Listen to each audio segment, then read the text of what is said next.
यहाँहरुलाई यस भिडियोमा स्वागत छ। यस भिडियोमा addition of and subtraction of fraction कुरा गर्नेछ, जसमा चाहिँ हामीले डिनोमिनेटर र न्युमरेटर चेन्ज गर्दाखेरि denominator B denominator A numerator change गर्दाखेरि फिगरमा पनि चेन्ज आउनेछ। सँगसँगै यसको सोलुसनमा पनि यसको चेन्ज हुनेछ। यो एप्लेट कसरी बनाउने भन्ने बारेमा चाहिँ यहाँहरुसँग मैले शेयर गर्नेछु, जसको लागि यो भिडियोलाई अन्तिमसम्म हेर्दिनु होला। जसको लागि हामीले फाइलमा गएर न्यू विन्डोमा जानेछौँ। न्यू विन्डो ओपन गरेपछि हामीले दुईटा इक्वल सर्कल फ्र्याक्सनमा चाहिँ इक्वलको कुरा आउने हुनाले लाइक टर्मको कुरा आउने हुनाले हामी इक्वलको लागि दुईटा बराबर साइजका सर्कल ड्रा गर्छौँ, जसलाई सेन्टर एन्ड रेडियस लिन्छौँ।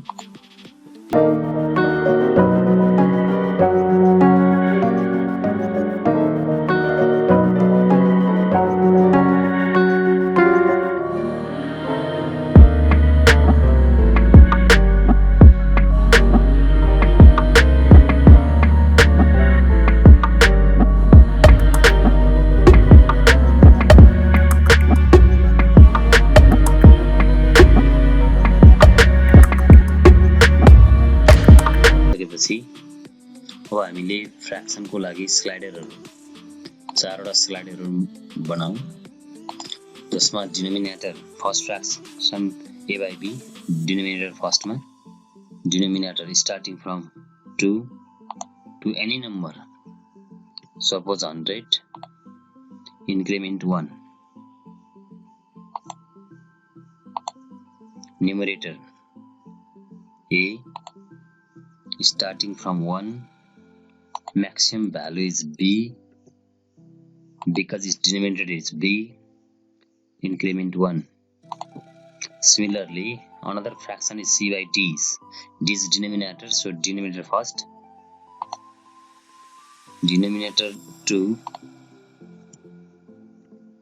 any number, increment 1, and c, another fraction c starting from 1, numerator, another fraction numerator, maximum denominator t.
and then vertex.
यसरी हामी एडिसन जस्तै गरी सबट्र्याक्सन पनि गर्न सक्ने छौं।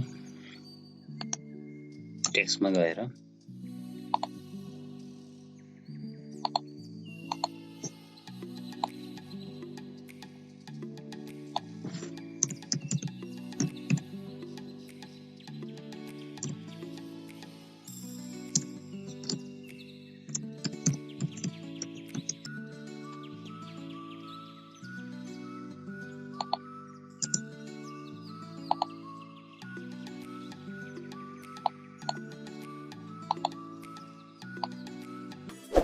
यसरी हामी Edison of and subtraction of फ्र्याक्सनको काम गर्न सक्ने छौं, जसलाई हामी न्युमरेटर डिनोमिनेटर चेन्ज गर्दा फिगरमा डायनामिक ढंगले चेन्ज हुने गर्दछ। त्यसैगरी फिगर सँगसँगै हाम्रो सोलुसनमा पनि चेन्ज हुने गर्दछ। हामीले यस्ता भिडियोहरु कक्षा कोठामा गएर प्रयोग गर्न पनि सक्छौं। यहाँलाई यो भिडियो कस्तो लाग्यो हेर्दिनु भएकोमा विशेष धन्यवाद। थप भिडियो हेर्न चाहिँ यस च्यानललाई सब्स्क्राइब गरिदिनु होला। धन्यवाद।